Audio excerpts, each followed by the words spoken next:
అరిటాకుల్లో chicken కాల్చుకునే ముందుగా మనం ఉప్పు పసుపు ఇలా కలుపుకోవాలి. చిన్న నిమ్మకాయ స్లైస్ కూడా తీసుకోవాలి. ఎక్కువ వద్దు, మళ్ళీ రాసామంటే ఇదంతా కరిగిపోతుంది. వీడియోలో చూపించిన విధంగా చికెన్కి మొత్తం రాసేయాలండి. లోపల బయట మొత్తం రాసేయాలి. ఇది మొత్తం పేస్ట్ అంతా రాసేసిన తర్వాత నిమ్మకాయతో పిండండి.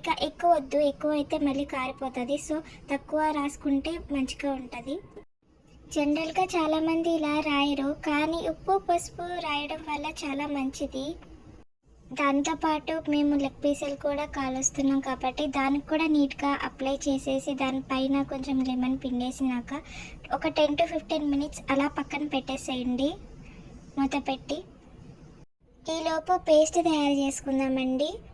పేస్ట్ తయారు చేసుకోవడానికి ముందుగా మనం ఒక బౌల్ తీసుకొని అందులో ఉల్లిపాయలు, అల్లం వెల్లుల్లి పేస్ట్, రుచికి సరిపడంత ఉప్పు, 3 స్పూన్స్ వరకు పెరుగు, ఇంకా నిమ్మరసం, కారం, పసుపు ఇవన్నీ వేసుకొని బాగా మిక్స్ చేసుకోవాలి. బాగా పేస్ట్ అయ్యేంత వరకు వీడియోలో చూపించినట్టుగా.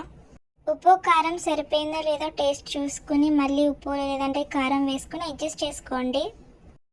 వీడియోలో చూపించిన విధంగా పేస్ట్ మొత్తం అయిపోయిన తర్వాత మనం పక్కన పెట్టుకున్న చికెన్కి మొత్తం అప్లై చేసేసుకోవాలండి.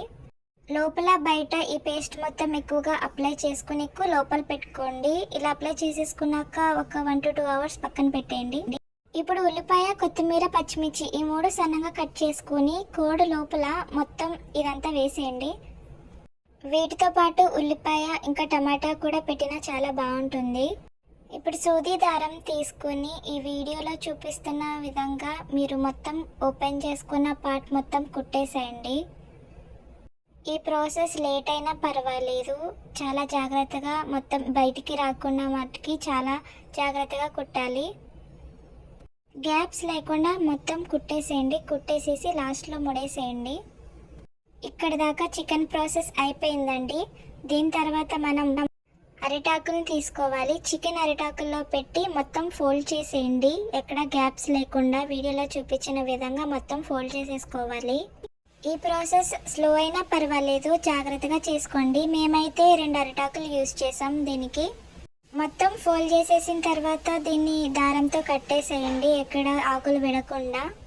మేమైతే ఇక్కడ దారం యూజ్ చేస్తున్నాము, ఏం యూజ్ చేసినా పర్వాలేదు ఇక్కడ కట్టడానికి. నెక్స్ట్ నేల మీద ఇలా ఆకులు వేసి మధ్యలో కర్ర పెట్టాలండి. ఇప్పుడు మనం చేసుకున్న ఈ చికెన్ రోల్ ఉంది కదా, తీసుకెళ్ళి దానికి గుచ్చేయండి. గుచ్చేసిన తర్వాత మనం సరిగా సెట్ చేసుకోవాలి. ఎటు పడకుండా నిలబడి ఉండేలాగా మనం సెట్ చేసుకోవాలండి. దీన్ని అయితే ఫుల్గా కవర్ చేసేసుకోవాలండి. మేమైతే ఆయిల్ క్యాన్ తీసుకొని దీన్ని కవర్ చేసేసుకున్నాం. ఇప్పుడు దీని మీద అయితే మనం మంట వేసుకోవాలి. ఇలా భోగు మంటలాగా వేసేసుకోవాలండి. 40 to 45 minutes మంట అయితే ఇలాగే వేయాలండి.